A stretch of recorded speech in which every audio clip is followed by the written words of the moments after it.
Hello and welcome once again to the Smart Money Dumb Money Show, and I'm your host as usual, Keith Richards. I'm President and Chief Portfolio Manager with Value Trend Wealth Management, and I'm a technical analyst, and that's usually what we talk about when we're on this show. So today I'm going to talk a little bit about seasonally investing in the fourth quarter of any given year. Now, of course, I'm doing this video, recording it anyways, on November 1st. Of 22, and that's already 1 month into the fourth quarter.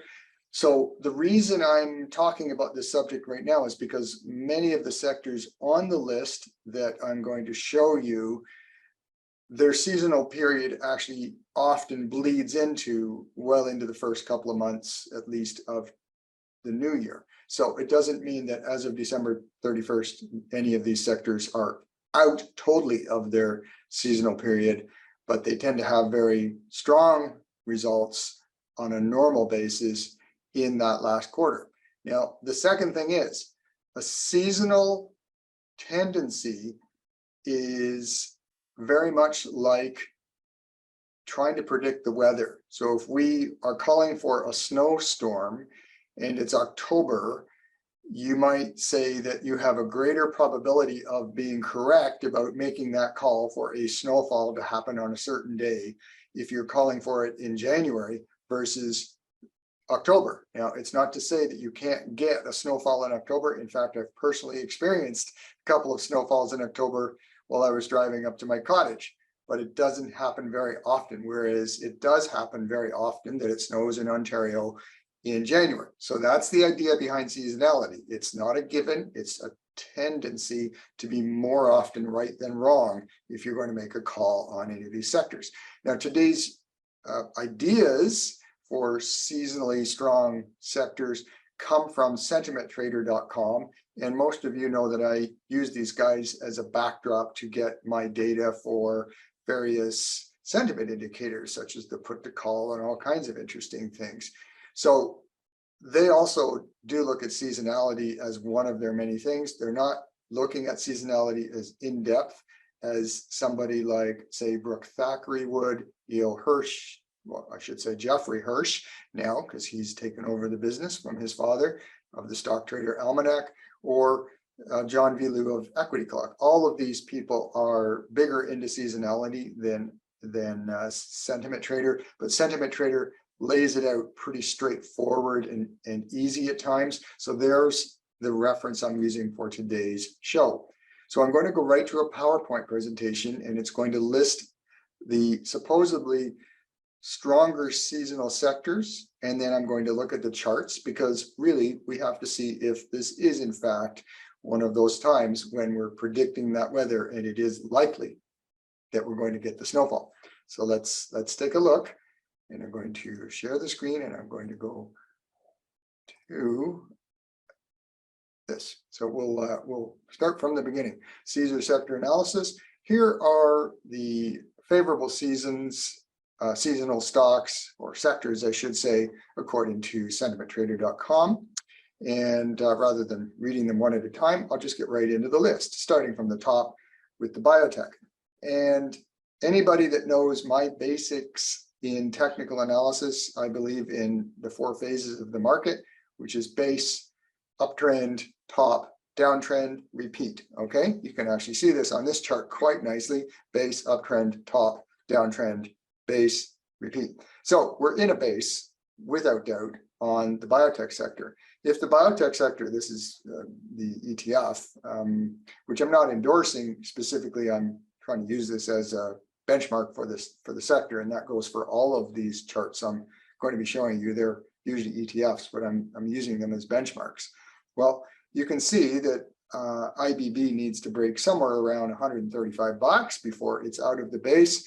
You probably know, if you've ever taken my technical analysis course, and I suggest that you do take it if you have not taken it yet, that you can trade bases. You can trade from the bottom to the top, or you can buy the breakout, which is the safest way. Now, it's interesting here because this is a head and shoulders looking chart. It hasn't broken the neckline, and until the neckline is broken, which is around that $135 point, we do not have a confirmed head and shoulders bottom. It's the possible making of one, but it's interesting. And I think this is a relatively bullish looking chart that we should definitely keep an eye on, especially on that breakout. And now let's look at the small caps, the Russell 2000, the famous IWM ETF. And this is definitely in a downtrend. It looks a lot like the S&P 500. It's kind of getting close to the top of a trend channel. So you'd really need to see that trend channel break. I didn't put moving averages on this chart, but if you saw a break of the last peak and you saw that this, therefore the channel line broken and a move through the 200-day, which I'm going to assume is probably around where this level of $195 or so is, then you'd probably have a good case for buying. But until then, I don't think I would. Now, the only positive that I can see versus the S&P 500, which we're going to be looking at shortly, is that the last low was no lower than the prior low. So this is quite possibly a base that the small caps are making. And that's a bullish sign, because when the small caps are starting to outperform the broader index, that tells you that there is a little bit more risk coming back into the market, and you need a risk on attitude in order for markets to rise. All right, so interesting looking chart. I wouldn't buy it until it broke out though, or you could buy it near the bottom of the base if the market decides to sell off. So talking about the S&P 500, you can see that it did make a lower low, unlike our last chart. Again, going back, flat versus a lower low. So you have a downtrend that is so far definitively in place. And until this trend channel breaks, and until we get a move through the 200-day moving average, and until we get a move through that last peak, which is way up here on the SPY, which is the ETF version, somewhere around 430, it's in a downtrend. So would I buy the S&P 500? Absolutely not. I would not right now. Doesn't mean I can't change my mind though. So next, we're going to look at the materials sector. Now, you know I like the materials sector, but still it's in a downtrend. So I haven't bought into it. We did trade it. A lot of you know that I was extremely bullish from 2020 until basically the very beginning of this year in 22. We held lots of materials. We had metals. We had lots of oil and gas. We're largely out of a lot of this stuff. We still have a little bit of oil and gas, but we're completely out of metals and materials right now. With the exception of some fertilizer. We do have a fertilizer stock, which is in this category, but it's a very specific reasoning for that. We'll talk about that on another show. But for now, the materials are not in a bullish trend. Just because they're in seasonal trend doesn't mean I'm buying. I am, however, interested in keeping an eye for a breakout, just like I am with the S&P 500. Okay, so next thing we're going to do is we're going to look at energy. Now, you know I like energy, and there are very early signs of it possibly breaking out of this cluster. Now, this is the producers, the XLE. It's not oil itself. And I encourage you to go to my blog, because I did a very comprehensive look at energy on a blog recently. It's got all the lines on the chart for the producers and for the commodity. So I recommend you go to that. But for the time being, I wouldn't buy when it's testing a resistance point, which it is right now, but it is my opinion that there's a pretty good chance of it breaking out. And I encourage you to read the blog in order to get all the details on why I think energy might just break out in the first part of next year. In fact, I'm quite convinced it will. So hasn't happened yet, so we haven't bought in though. I should note that. So industrials. Now, really interesting is that the industrials have been outperforming the S&P lately itself. And that's because the S&P is about 29 or 28% technology. And of course, technology / the NASDAQ has had its head handed to it recently. So what I want to point out here is that this is a somewhat similar looking chart that we saw with a couple other sectors, such as the Russell 2000. And it's not necessarily a lower low. It's somewhat more evidence that it was a lower low, but marginally. So it was probably more of a equal low, meaning that it's probably consolidating. And really, if you look at the drop on the industrial sector has been nothing like the S&P 500 or the TSX or the even the Russell 2000. So it's been a pretty okay place to be for investors insofar as controlling your losses. It's really not that much off of its 2021 highs, like 105 versus 95. So basically, 10, 12% or so. So I still like the sector. It would be great if it broke around 95 bucks or so. If it could break out, then I think you'd have even more evidence for piling into the industrial sector. And it's in season, so it's definitely something to keep your eye on. Technology has been the dog's breakfast, lower highs, lower lows. Look at the meager attempt to make a comeback versus, even if we go back to the market, it's had a much bigger leap. It's much further back to its next, getting closer to its last level of resistance. If we go back to technology, it's just nowhere near that last cluster that you can see here that is similar to the one that was on the S&P 500. So it's the weak dog of the heap, and I am definitely not interested in technology. And again, I talk about it on my blogs a lot. Technology stocks tend to be highly leveraged insofar as their balance sheets, so that's not good in a higher interest rate environment. Okay, next thing, consumer staples. Well, I will confess and disclose, I should say, we own XLP. It's been another good place to be this year. I mean, really, the peak was somewhere around 78. It's currently 72 or so. You've not even seen a 10% correction in the sector.